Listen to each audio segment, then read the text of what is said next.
Good morning, YouTube. You're probably thinking that today's title should have been Completion of the Chick Mahal. But no, today is Dig Post Holes for the Garden Day. We went into town and rented hydraulic post hole digger with an 8-inch auger. So what I'm going to do is I'm going to set you guys up on a perch, and me and my wife are going to line out the garden at 80 by 100, and then I'm going to paint some circles on the ground and break out this post hole digger and dig. We'll see how long it takes. Hope you enjoy.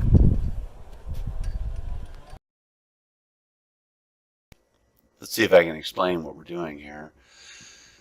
I'm going to set up a string line first. I just walked off along the 100-foot side. The tree, the wood in the foreground is the limbs from the 95-foot tree that we dropped on the garden. Anyway, the wife and I are stringing out the 100-foot side here. The other post is off the camera to the left. The wind is really ripping through today, and the string doesn't want to stay straight, but we're working on it. And then we're going to tie it to another string that's by the gate. You see me doing it right there, and my wife's going to run off with the string. I had hopes of putting the string on the left of the remains of the garden gate there, but it's not going to work out. We're going to end up putting it over like that. There you go. On the right. So now it's about a foot wider than we'd intended, but I'm eyeballing square here, but that's not the best method to do it. I'll explain a better method in a minute. So my wife's holding it straight, and I drive a stake out there, and then I drive its corresponding stake next to it. And I'm giving her a tape measure because we're going to measure out 80 feet. So I'm putting 80 feet on the X of the two strings here at the top, and she's holding it and marking the string at the bottom. And then we're measuring out 100 feet because at first we thought we'll just square it, 80 feet, 100 feet. She can move the string back and forth, but it's just too windy. You can see the trees moving even at 10x.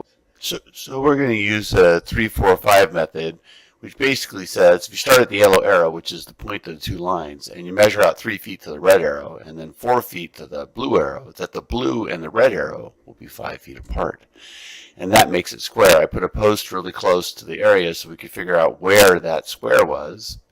And then we could run out 100 feet, and my wife would go wide, and when she dragged the line back, as soon as it touched the close stake, everything's nice and square.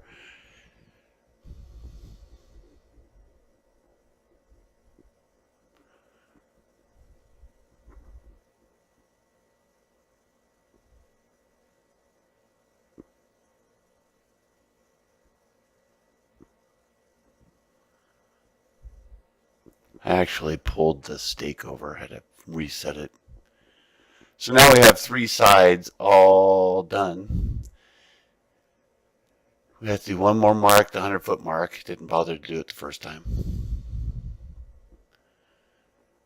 Okay, 3 sides are done because there's chickens in the way. So now what we're doing is measuring out 10 feet at a time and putting a mark for the post hole digger.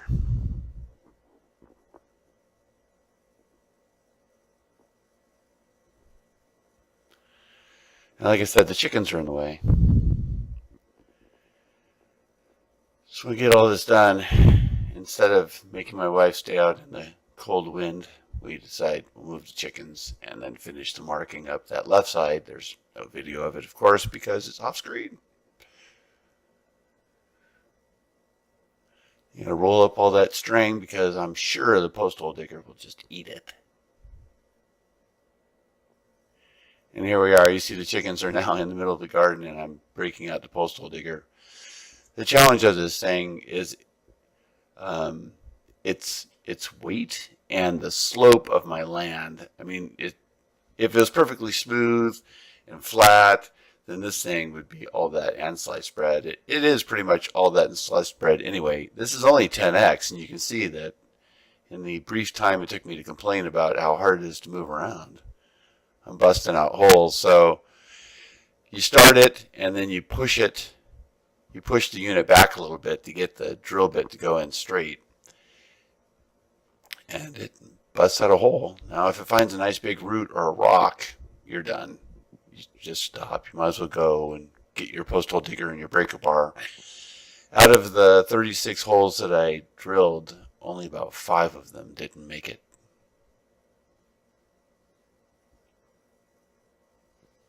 Alright, I'm going to let the audio of the movie take back over.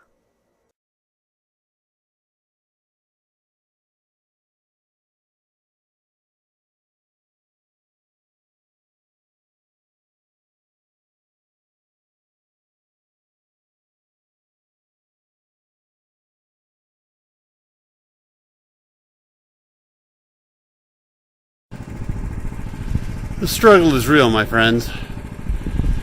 I'm one hole shy of the end on one side. It's taken 20 minutes to get here, but the struggle is not necessarily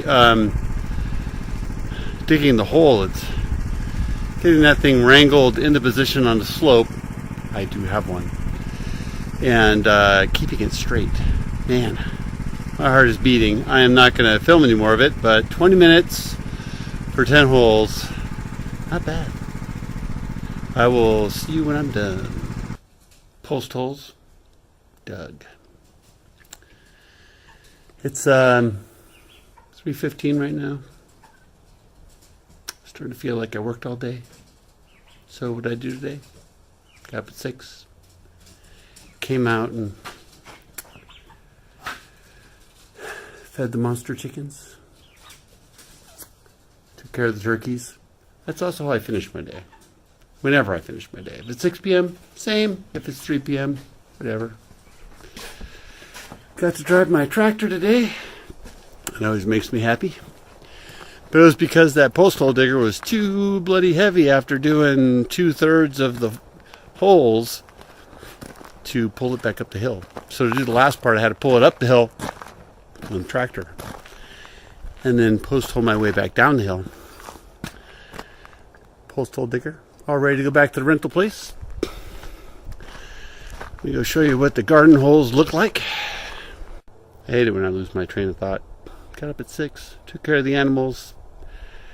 Had to go to town because as a homesteader for a year now, working from a desk job to fun stuff.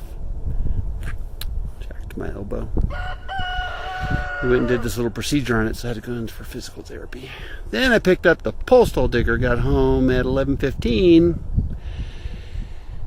And let's see, we were out here by 12:30. Showed you a little video of it. Now I'll turn the camera around. So if you remember the video from 3 days ago when the tree was falling, this is in the picture to give you scope.